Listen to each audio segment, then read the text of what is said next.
కాయ కుర్మా తయారు చేయు విధానం. ముందుగా మిక్సీ జార్ తీసుకుని శనగపప్పు, లవంగాలు, ధనియాలు, దాల్చిన చెక్క, సోంపు, పచ్చికొబ్బరి ముక్కలు, జీలకర్ర, ఎండుమిరపకాయలు, మిరియాలు, పచ్చిమిరపకాయలు, బాదాం, నానబెట్టుకున్న గసగసాలు వేసి అందులో కొన్ని నీళ్లు కూడా పోసి మెత్తగా పేస్ట్ చేసుకోవాలి.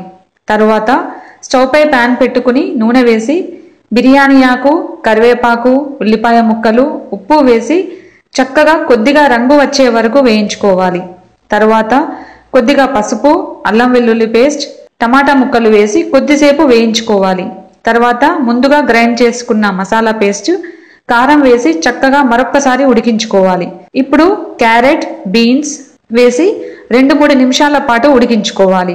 ఇప్పుడు దీంట్లోనే ఉడికించిన బంగాళదుంప, పచ్చి బఠానీ వేసి వేడివేడి రోటీతో కానీ అన్నంతో కానీ సర్వ్ చేసుకుని తింటే చాలా రుచిగా ఉంటుంది ఈ కాయ కుర్మా.